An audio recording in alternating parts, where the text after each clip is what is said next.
They were jewelers par excellence in London of the late 19th century. The Phillips brothers, makers of the Striking Coral Tiara, were important goldsmiths and jewelers and the leading supplier of coral goods in London at the Paris International Exhibition of 1867. They won a gold medal, and in 1870 they claimed the universal dominance in an advertisement stating that they're the most complete collection of fine coral work in the world. Robert Phillips, the dominant partner and considered the more gifted of the brothers, received the Order of the Crown of Italy for his service to the coral industry in Naples. The firm also held the royal warrant of jewelers to Albert Edward Prince of Wales, later Edward VII, which they conveyed through the plumed mark, the Prince of Wales, further gracing their shop front on Cockspur Street. Like many jewelers of the time, their work was revivalist in manner, its motifs and inspiration drawn from objects they saw in the various museums, antique shops, and galleries they visited. Aubergine color was the classic textbook example of Poret at the time, showcasing a textile designed by Raoul Duffy, a friend of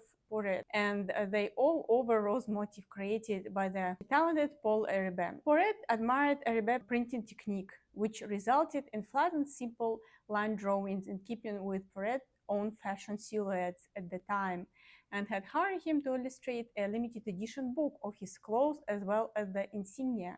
Eribet came up with the freely drawn rose, which became the designer's signature motif and appeared beside his name on his labels. The gallant headline making a Frenchman who clipped the corset and shaped the body supple and was given the grandness both in his choice of color and his sweeping liberation of women's fashion may not have expected the rose of define his creation, but it was the rose which his fashion's own garden was accordingly first prize. It became a symbol for Paris and beauty. By the way, in 1911, Poret, the king of fashion and the Pasha of Paris, launched a perfume in his daughter's name, Rosine, with a perfect alliance.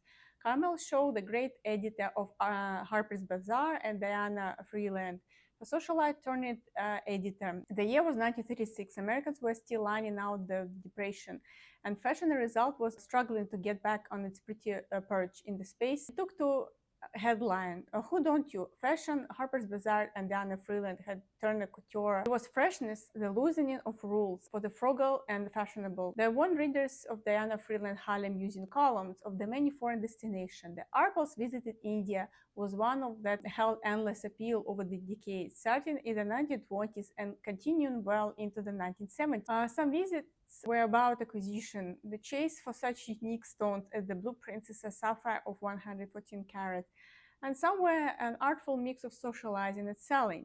But each time the influence of Indian culture and beauty was carried back to Paris, where new pieces were created based on colors and shapes seen abroad, and with the introduction of underutilized stone, especially coral.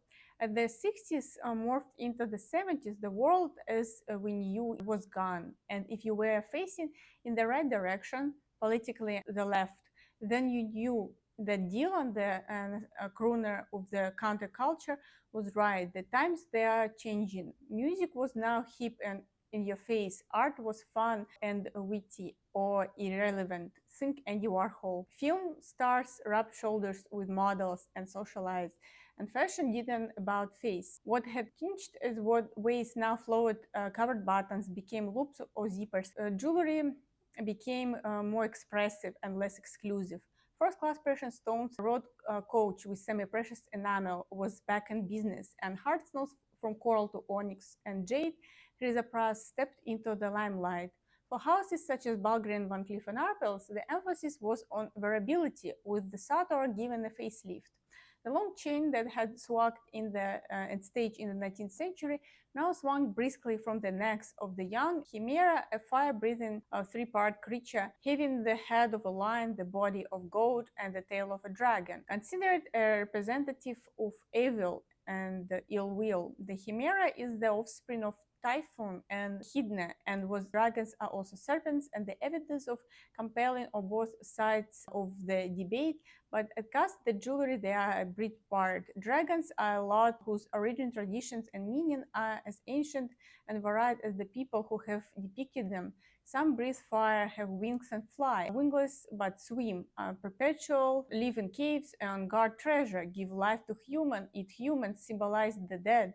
Some are kind and giving, others are destructive and exact terrible punishment.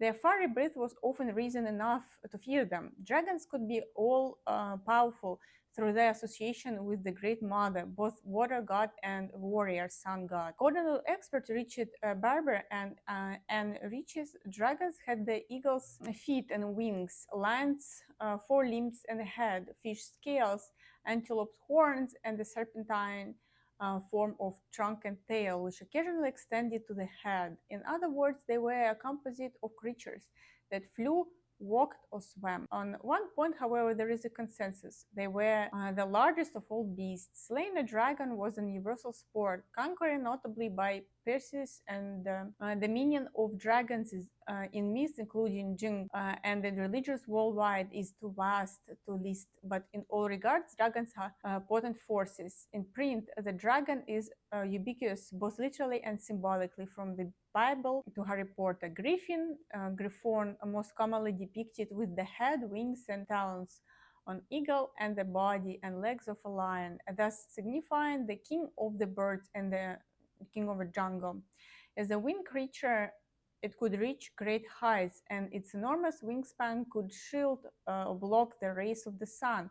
Thus, its reputation as a protector of golden treasure, especially in the area of the north. The griffin of the India and the Middle East is harmless, whereas the European counterpart is rapacious. Its coloring has been variously described with a degree of exactitude: a deep blue neck, red and black feathers, and white wings. Symbolically, the griffin represents the dual nature of Christ, the divine eagle and the human lion, and in Egyptian hieroglyphs, heat based on association with the sun. The heraldic griffin is shown in profile with the wings and the superb grand leoness tail, which always seems of the verge of flicking away any less than worthy rivals. Jacqueline Kennedy Onassis called him a modern day Cellini, whereas the Duchess of Windsor followed in the hushed footsteps of Fabergé. Regardless of his presumed historical pedigree, Webb was a man of his time, both artist and trendsetter. He wanted to make the very best jewelry possible, and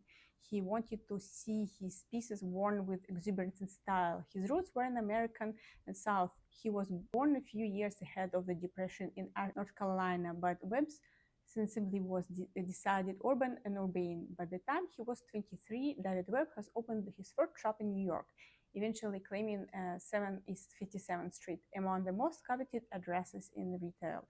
His personal commercial atelier. For Webb, the 1960s offered an opportunity to effect a change in how women accessorized. In the revolutionary 1960s, his big jewelry was intended to offset demure dresses offered as fashion aperitifs by Ole Cassini, but by the end of the decade, change was anywhere, and Webb emancipated women. Her hair, now long and wild, sharply seasoned, but boldly wearing Mary Corn and cordages, with artificial creations of modernist Geoffrey Bean. The new woman was unapologetic in her outlook and lifestyle, further asserted with Webb's chunky necklaces and expressive bracelets. Wearing Webb meant you were a member of the 60s, newest anti-establishment, young, fun, and alive. But fun did not mean frivolous to Webb. The man who designed the Freedom Medal for President Kennedy also took his role at Webb